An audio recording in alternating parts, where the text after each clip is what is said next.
रायगढ़ में रहने वाले सुदर्शन के घर बहुत सालों बाद एक पुत्र ने जन्म लिया। उस पुत्र के लिए ब्राह्मण ने भविष्यवाणी की कि ये बच्चा एक दिन राजा बनेगा और साथ ही इस नगर का कल्याण करेगा। ये सुनकर सुदर्शन अपनी पत्नी भाग्यश्री से, मुझे तो ब्राह्मण देवता की बात पर तनिक भी भरोसा नहीं है। हम ठहरे गरीब किसान और ब्राह्मण देवता हमारे पुत्र के राजा बनने की भविष्यवाणी कर रहे हैं। आप ऐसा क्यों कह रहे हैं? भगवान की मर्जी से बड़ा कुछ नहीं होता। क्या पता भगवान ने हमारे पुत्र के भाग्य में यही लिखा हो। तुम भी कैसी बातें करती हो? कहाँ राजा भोज और कहाँ गंगू तेली। देख लीजिएगा, एक दिन हमारा पुत्र जरूर राजा बनेगा। कुछ समय में सुदर्शन के पुत्र से जुड़ी भविष्यवाणी पूरे नगर में फैल गई और ये बात राजा तक भी गई। मंत्री जी, ये क्या कह रहे हैं आप? एक किसान का लड़का इस नगर का राजा बनेगा? ऐसा नहीं हो सकता है। महाराज, ये तो हम भी जानते हैं, लेकिन पूरे नगर में ये चर्चा है कि उस ब्राह्मण की भविष्यवाणी आज तक गलत साबित नहीं हुई है। राजा बहुत सारे सोने के सिक्के लेकर सुदर्शन के घर जाता है।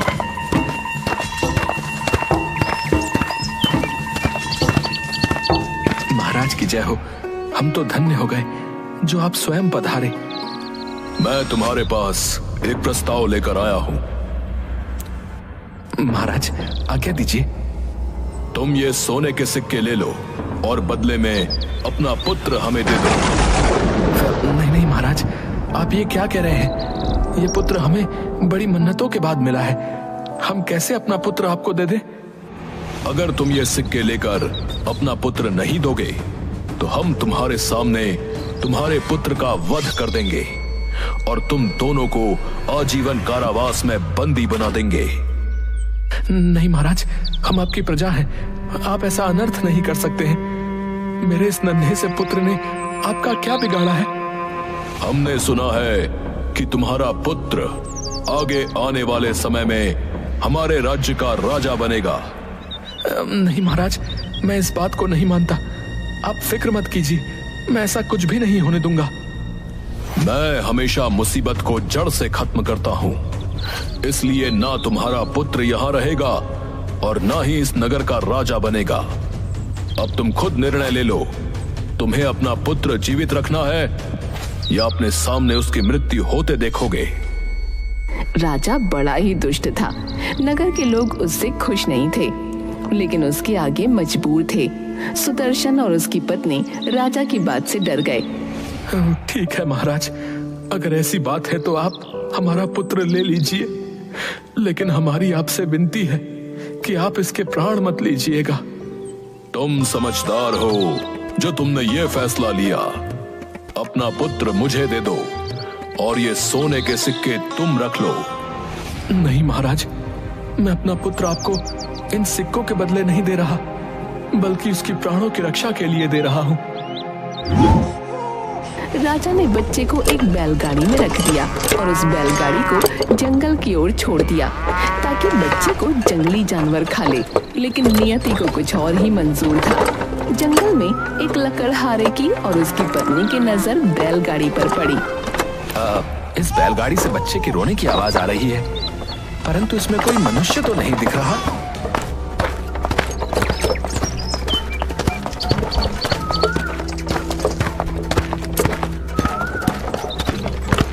लकड़हारा बैलगाड़ी को रोकता है और बच्चे को उसमें से बाहर निकालता है। ये किसका बच्चा है? कितना सुंदर है। इसके चेहरे का तेज तो देखो, क्या चमक है इसके चेहरे पर। जरूर किसी ऊंचे कुल का है, लेकिन इसे बैलगाड़ी में किसने छोड़ दिया? मुझे लगता है ये बच्चा ईश्वर ने हमारे लिए भेजा है। हम इतने सालों से बच्चे के लिए तरस रहे थे, आज हमारी इच्छा पूरी हुई। सही कहा आपने, हम इसे अपने बच्चे की तरह रखेंगे। लकड़हारा और उसकी पत्नी उस बच्चे का नाम आदित्य रखते हैं। समय के साथ आदित्य बड़ा हो गया।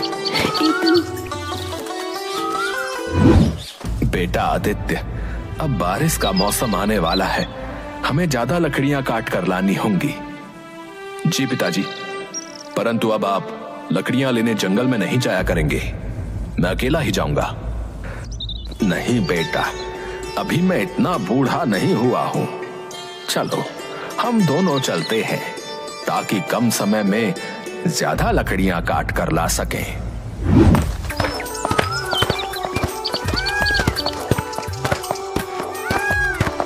दूसरी तरफ रायगढ़ का राजा भी जंगल में शिकार खेलने के लिए आया था। वो आदित्य और उसके पिता से टकराता है। आदित्य को देखकर राजा पहचान जाता है कि ये वही लड़का है जिसे उसने बैलगाड़ी में रखकर जंगल में छोड़ा था, क्योंकि आदित्य के माथे पर एक त्रिशूल का निशान था। तुम कौन हो? प्रणाम महाराज, मेरा नाम आदित्य है और मैं पास के ही गांव में रहता हूं।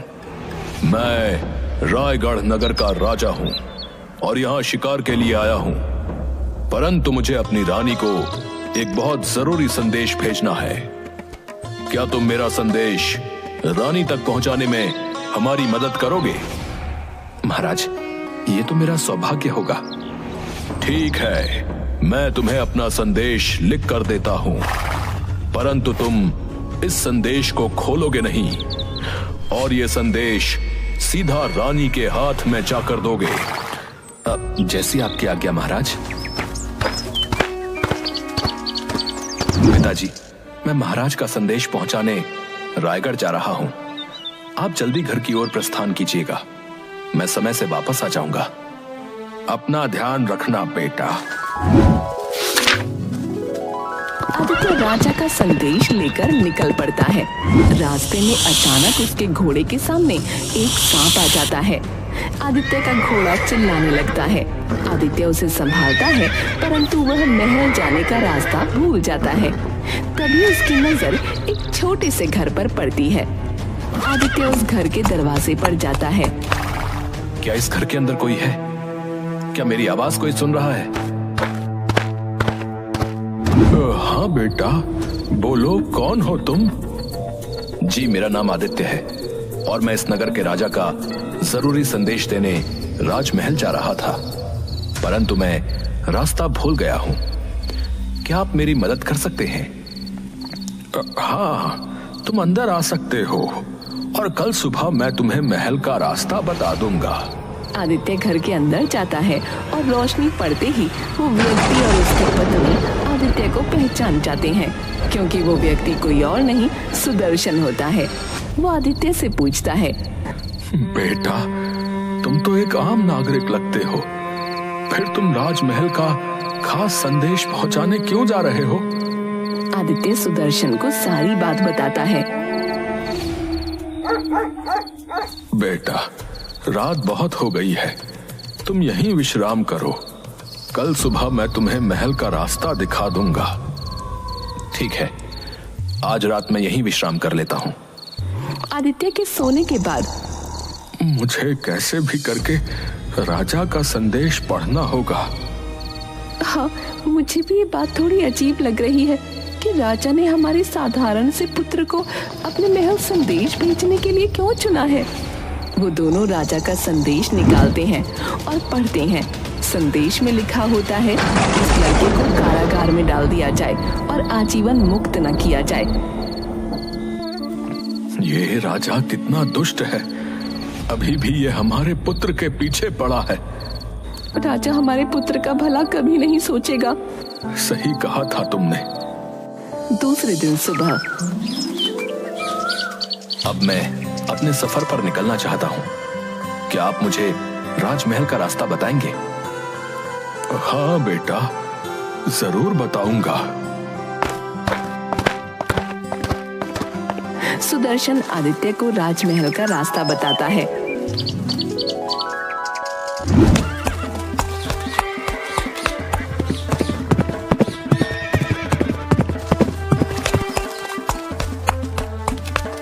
राजमहल पहुंचकर आदित्य राजा का संदेश रानी के हाथों में देता है। संदेश पढ़कर रानी राजकुमारी को बुलवाती है। पुत्री चंद्रलेखा, तुम्हारे पिता ने इस युवक को ये पत्र लेकर भेजा है। वो चाहते हैं कि तुम्हारा विवाह इस युवक के साथ हो जाए। क्या तुम्हें ये युवक पसंद है? चंद्रलेखा आदित्य की ओर देखती है और हाँ में सिर हिलाती है। मंत्री जी, महाराज के आदेशानुसार राजकुमारी का विवाह इस युवक से कर दिया जाए। आज ही आप विवाह की तैयारी कीजिए। जी महारानी जी। पुत्र, क्या तुम्हें अपने विवाह में किसी को नहीं बुलाना है? महारानी, मेरे माता पिता तो बहुत दूर हैं। अगर मैं उनको बुलाने के लिए संदेश भेजूंगा तो समय लगेगा। क्या ये विवाह एक दिन बाद किया जा सकता है? नहीं, महाराज के आदेश के अनुसार ये विवाह आज ही होना है। अगर तुम्हारा कोई रिश्तेदार यहाँ है तो तुम उन्हें संदेश भेज सकते हो। जी, मेरे एक जानने वाले यहीं पास में हैं, लेकिन उन्हें बुलाने मैं स्वयं जाऊंगा।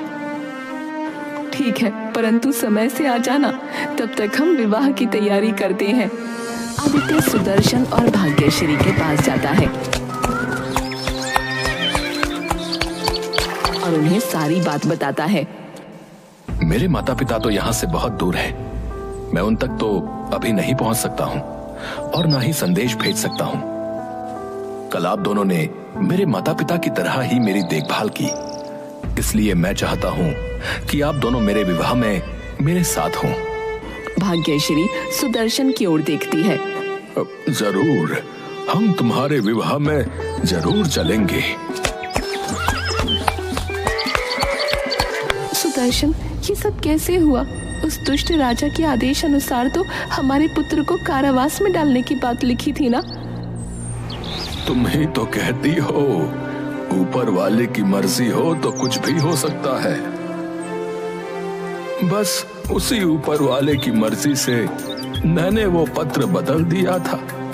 अब हमारे पुत्र का विवाह इस राजा की पुत्री के साथ होगा, जिसके बाद हमारा पुत्र इस राज्य का राजा बन जाएगा। महारानी आदित्य और चंद्रलेखा का विवाह करा देती है। जब राजा वापस आता है तो उसे इस विवाह के बारे में पता चलता है, लेकिन वो अपने दामाद को कारागार में नहीं डाल सकता था, इसलिए उसने एक दूसरी युक्ति सोची। मुझे अपनी पुत्री के बारे में ये सच्चाई तुम्हें विवाह से पहले ही बता देनी चाहिए थी, परंतु मैं जब से आया हूँ मुझे नींद नहीं आ रही कि मैंने जो किया वो गलत किया। क्या बात है महाराज, आप क्यों परेशान हैं? मेरी पुत्री को एक अभिशाप है कि विवाह के 7 दिन बाद उसकी मृत्यु हो जाएगी। ये शाप किसने दिया और क्या इसका कोई उपाय नहीं है? उपाय तो है, लेकिन मैं तुम्हें वहां नहीं भेज सकता। महाराज, आप मुझे सिर्फ उपाय बताइए, मैं अपनी पत्नी के प्राणों की रक्षा के लिए कुछ भी करूंगा। दुर्जनपुर में एक राक्षस है जिसके 2 दांत सोने के हैं। अगर वो सोने के दांत लाकर मेरी पुत्री को दिए जाएं, तो वो शाप मुक्त हो जाएगी।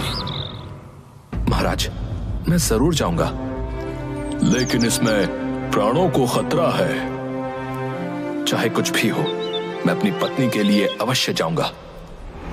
आदित्य अपनी पत्नी को शाप मुक्त करने के लिए दुर्जनपुर की ओर निकल पड़ता है।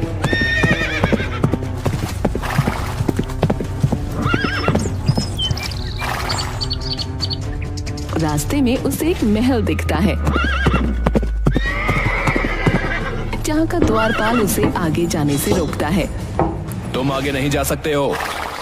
परंतु क्यों? आगे जाने के लिए तुम्हें मेरे प्रश्न का उत्तर देना होगा। कैसा प्रश्न?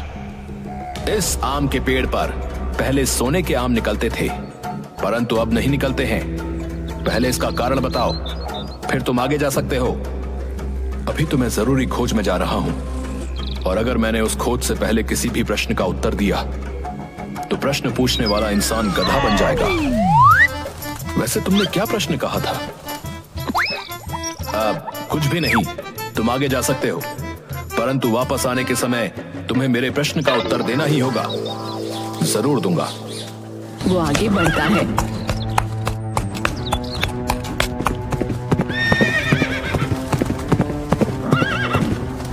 रास्ते में उसे एक नदी पार करनी होती है, जहाँ नौका में एक आदमी बैठा होता है। भाई, क्या आप मुझे नदी के उस पार छोड़ देंगे? छोड़ दूंगा, परंतु तुम्हें पहले मेरे एक प्रश्न का उत्तर देना होगा। कैसा प्रश्न? मैं इतने सालों से इस नौका में ही बैठा हुआ हूँ, कितनी भी कोशिश करता हूँ, परंतु ये चप्पू मेरे हाथ से छूटता ही नहीं। इसका कारण बताओ। मैं आपके प्रश्न का उत्तर जरूर देता, परंतु अभी मैं एक बहुत जरूरी खोज में जा रहा हूँ, और अगर उस खोज के पहले मैंने किसी भी प्रश्न का उत्तर दिया तो उस प्रश्न को पूछने वाला व्यक्ति गधा बन जाएगा। क्या आपको आपके प्रश्न का उत्तर अभी चाहिए? नहीं नहीं, पहले तुम अपना कार्य पूरा कर लो, फिर मुझे मेरे प्रश्न का उत्तर देना। परंतु वापस आते समय अगर तुमने मेरे प्रश्न का उत्तर नहीं दिया तो मैं तुम्हें नदी नहीं पार कराऊंगा। मैं आपके प्रश्न का उत्तर जरूर दूंगा। आदित्य को नदी पार कराता है।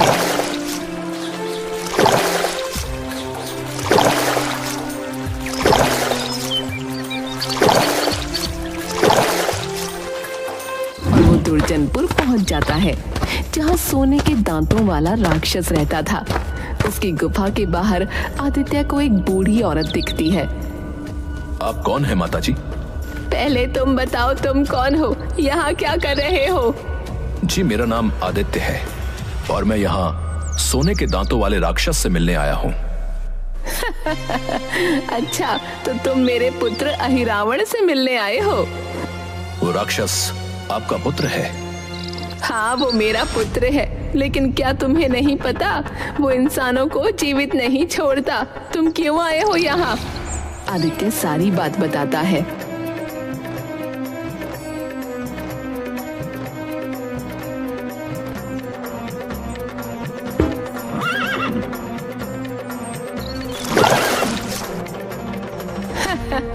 तुम बहुत भोले हो। तुम्हारा ससुर बहुत ही दुष्ट है। उसने जानबूझकर तुम्हें मेरे पुत्र के पास भेजा ताकि तुम कभी वापस न जा सको। मुझे नहीं पता मेरा ससुर दुष्ट है या नहीं, परंतु मैं इतना जानता हूं कि अगर मैं आपके पुत्र के सोने के दांत लेकर जाऊंगा तो मेरी पत्नी शाप मुक्त हो जाएगी, और उन दांतों को ले जाने के लिए अगर मुझे अपने प्राणों की बलि देनी पड़ेगी तो मैं वो भी दे दूंगा। बूढ़ी औरत आदित्य की बातें सुनकर प्रसन्न होती है। बेटा, तुम सच में बहुत नेक दिल हो। तुम्हारी जगह यदि कोई दूसरा होता तो अपने ससुर की सच्चाई जानने के बाद यहाँ से वापस चला जाता और साथ ही अपनी पत्नी को भी हमेशा के लिए छोड़ देता। पर तुम सब कुछ जानने के बाद भी अपनी पत्नी का साथ देना चाहते हो, इसलिए मैं तुम्हारी मदद जरूर करूंगी।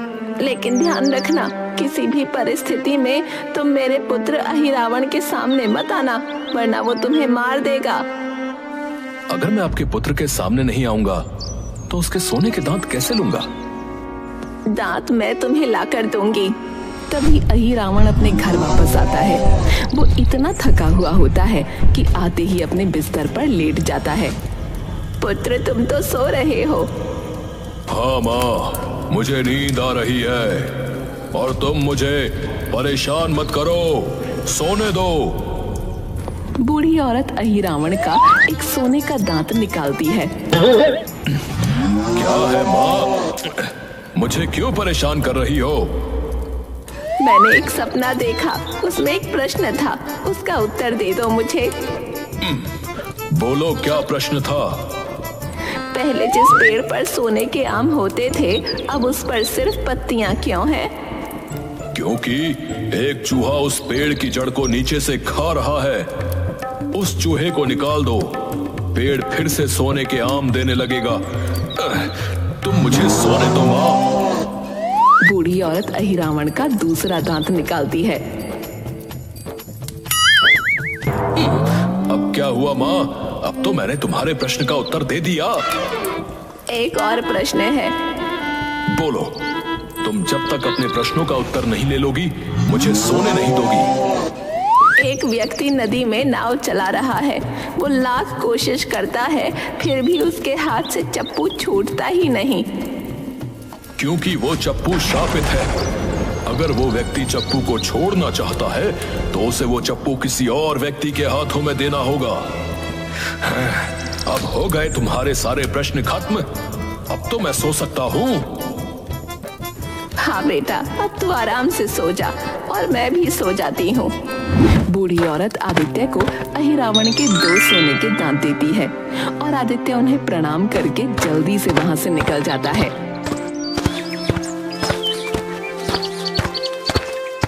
नदी के तट पर आ गए तुम वापस। अब जल्दी से मेरे प्रश्न का उत्तर दो, तभी मैं तुम्हें नदी के उस पार ले जाऊंगा।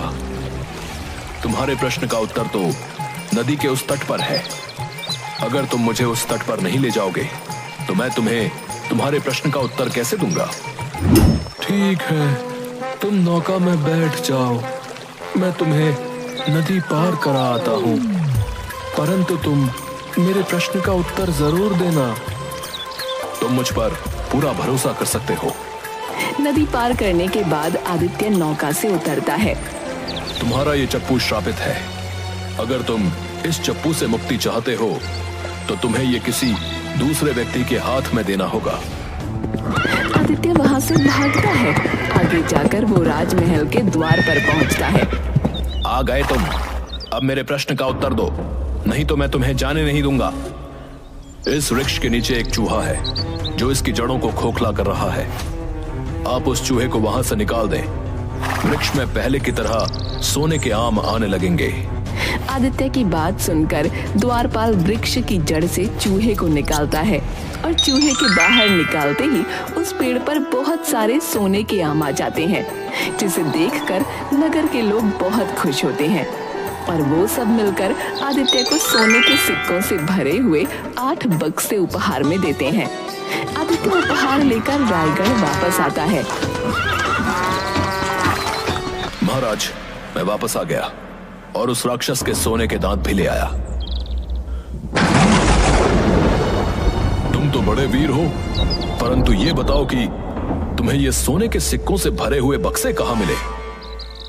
महाराज, दुर्जनपुर के जंगलों में सोने के सिक्कों के बड़े बड़े पहाड़ हैं। मैंने ये वहीं से लिए हैं। राजा लालची था और सिक्कों के लालच में दुर्जनपुर के लिए निकल पड़ता है। जैसे ही वो नदी के तट पर पहुंचता है, नौका में बैठा व्यक्ति राजा के हाथ में वो श्रापित चप्पू पकड़ाता है और नौका से बाहर आकर नाचने लगता है। तुमने ये चप्पू मुझे क्यों दिया? क्योंकि ये श्रापित चप्पू है और अब ये आपके हाथ में है। आज से इस चप्पू को चलाने का काम आप करेंगे और मैं इस चप्पू की गुलामी से मुक्त हो गया। दूसरी तरफ राजमहल में सुदर्शन और भाग्यश्री अपनी सारी सच्चाई आदित्य को बताते हैं। पिताजी, आपने मुझे तब क्यों नहीं बताया जब मैं आपके पास आया था? बेटा, मैंने तुम्हें इसलिए नहीं बताया क्योंकि मुझे डर था कि सारी सच्चाई जानने के बाद तुम कोई गलत कदम ना उठा लो। हमें उस समय चुप रहना ही उचित लगा, पर अब हम और चुप नहीं रह सकते थे। आदित्य अपने असली माता पिता से मिलकर बहुत खुश होता है। साथ ही वो अपने लकड़हारे माँ बाप को भी अपने पास राजमहल में बुला लेता है और वो सब मिलकर एक साथ खुशी खुशी राजमहल में रहने लगते हैं।